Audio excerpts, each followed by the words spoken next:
Tonight we have hometowns, and of course, you know, usually we're meeting siblings and parents and aunts and uncles, but now you're having to impress children and grandchildren. Way harder. I'm so excited for hometowns. But hometowns look different for our age. Were you nervous? A little bit, yeah. Yeah. I mean, kids are going to be judging, you know? Yeah. You know, my kids are very protective of me, Sure. maybe more than my parents ever were. Wow. Because, you know, I feel like maybe they picture us as being a little fragile. They worry about you and they become kind of the caregivers. So meeting people's kids was kind of scary. Honestly, it really was. Well, let's talk about these final four men and why you decided to go to their hometown. Okay. So first we have Jordan. What was it about him? So I think he's really fun, and I noticed that, like, all interactions, we laughed a lot, and Yeah. you don't see that all the time on TV. So he was fun. I always had a good time with him, and I did notice, so on our date when we went ice skating, he did go a little deeper, and I did like see that more vulnerable side. So I wanted to continue to see if that would work out. I feel like of the four hometowns, he was the one that I was least like sure about. Like I needed a hometown to see if this was gonna work. The other ones, like I felt the hometowns were like the icing on the cake. Right. His was more like I really need to get to know him a little more. Of your final four, the one hometown I'm most looking forward to is Pascal's.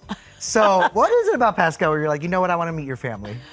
I just think his lifestyle is so fun. Like, Exactly. I go to dinner every night, and like my life is fun, and I travel. I just wanted to see like what this life looks like. I mean, he talked about it. I mean, he owns his own salon, and so he's like kind of in the beauty industry, which is fun. And he lives in Chicago, and I love that town. He is, you know, you see the, you know, flamboyant, you know, fun guy, but he also has a soul. He has a really like sweet heart. He honestly does, and I saw that in the Las Vegas date. Yeah. Okay, what about Guy? So Guy also, like his family is everything to him. He told me, like I felt like I knew all of his kids, like we had really good conversations about them. And he's the same as me. His kids were kind of in the same stages of life. Some having babies. And then he's also one of 8 kids, and he's the baby. And so I knew I was gonna meet some of his brothers and sisters. So it's nice, I got kind of a dual, like this is what he was like growing up. This is how where he's like, place in the family is. Also, a big family is a special thing too, I think. Yeah, Makes I love holidays a that. lot more fun, I right? know. I can see myself in there. Exactly. And finally, Chock. Chock. He has like the Midwestern thing going. You know, he's Yeah. a Kansas boy. There's like some charm. He has a little bit of an accent. Gentleman. Yeah, such a gentleman. He was always the first one to stand up when I came into the room. So I wanted to see what his life was like because his life is probably the most different from mine. Yeah. He's Midwest. He's kind of farm country. It's rural, even though he lives in Wichita. Like I needed to see what that would look like because, you know, like I said, I never expected somebody to like come and live with me. I don't expect to go live with them. It's going to be kind of emerging, spending time in both places. Sure. So you need to see if you're going to like that. And that was like the most foreign to me. Let's talk a little bit more about Chock because obviously it was so devastating when he lost his mother on the show. My mother passed away this morning. God. Yeah.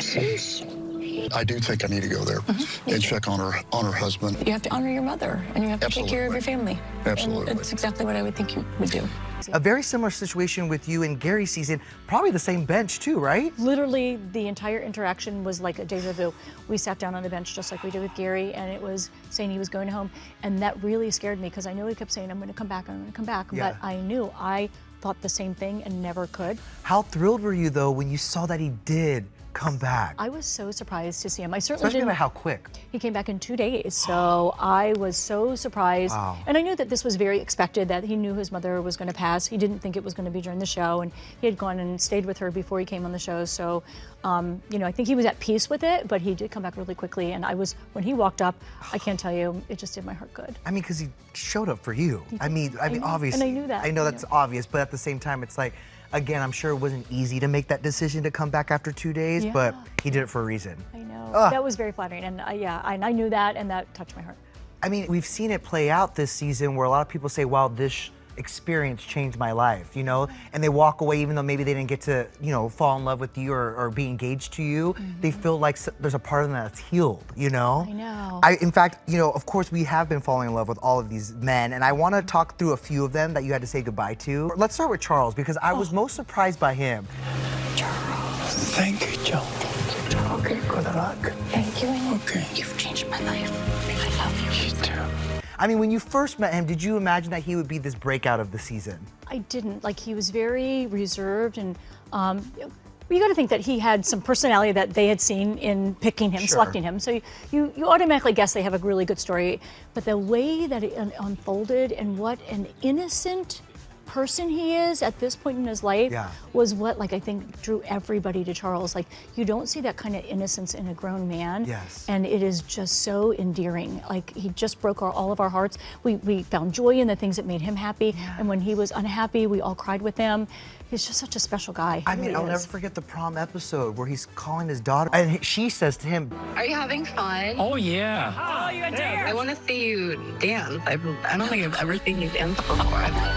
Then they cut to him dancing on the floor, and I was a wreck. I mean, you even said at the rose ceremony when you said goodbye to him, you changed my life. He did. Yeah. He did. Like, I saw a different side to an adult that I haven't seen, I don't think, ever. Like that, like, once again, that innocence, and that he was just so pure. Just a pure person. Speaking of a pure person, let's talk about Tina Turner's godson, Gerry. Gerry, It's been fantastic. Thank you. I love you, my friend. You're awesome. I mean, the loveliest and biggest teddy bear ever. I mean, was he as sweet as we saw him Yeah, be? so he was like my best friend immediately. Yeah. He's so inviting and so, like, such a caregiver. And he's also the happiest person to be around. I can tell. Like, everything brings him joy, like the sunset and being with the other guys. I mean, everything is joyful in Gerry's life. You just want to be in his orbit with him. Oh, that's a good friend to have. Last week you said goodbye to your first impression rose, Key. It's beautiful. We got a great group of guys up here. I know, but I'm gonna miss you. Oh, we did have a lot of fun. I'll see you soon. See you soon, Keith. I love you, big guy. You felt so strongly about him night one, obviously. What changed? So I still had the same feelings about him being, like, making me feel safe, and it was just like an easy comfort, and that kept going the whole time. But I felt like I needed to go, like, a little deeper, and I just couldn't get there with him. And I really care about Keith. I still do. I think he's, like, just a wonderful guy. And again, like, just an innocent, special, nice, just a nice human being. Then there's Jonathan. Yeah. And you wanted to walk him to say goodbye. You have made such an imprint on my heart. And I will always remember how you came with such an open heart and so vulnerable, and you helped me be that way too. Why wasn't that relationship strong enough, do you think, than the others? So I think, honestly, he has younger children.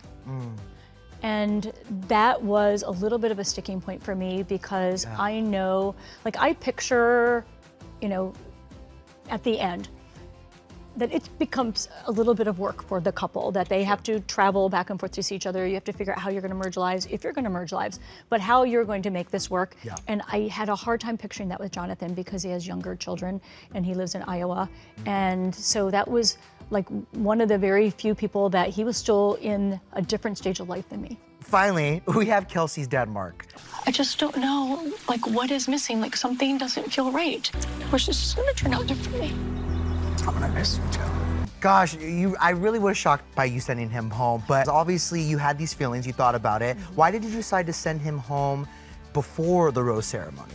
I wanted to have a special conversation with him because we had that date the day before, and I really wanted to talk about, like, the special bond we had and the reason why I still didn't see us working out. And I thought just not giving somebody a rose, that was just, like, very passive. And I needed to be more interactive with that. America really has fallen in love with so many of the guys on your season. Do you already have an idea, looking at this pack, who might make a very good Golden Bachelor or the next Golden Bachelor? I think about that all Do you really? the time. Yeah. So Who's your pick? I can't pick one. Okay. Because, well, so I know these men probably a lot better than, like, the rest of the world because I've had a lot more interaction. You don't see it all on TV. Yeah. And I feel like everyone could be a good bachelor. I have maybe 4 in my mind, but I kind of don't want to put it out there. I don't want to influence anybody. I also need to see a Golden Bachelor in Paradise. I told you this. Yeah. So who is one of the guys you think would be an absolute perfect match with one of your golden gals from Gerry's season?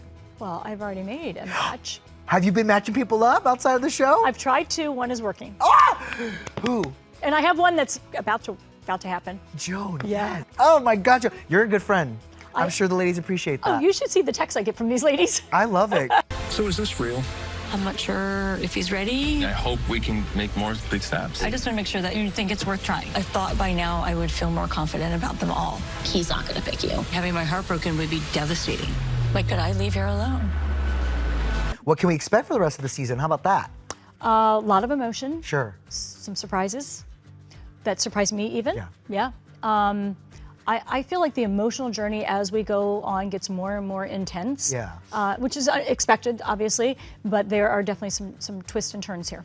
Knowing that you've been so open about how you decided that for you, the overnights were gonna look different, how excited are you for audiences and Bachelor Nation to watch that?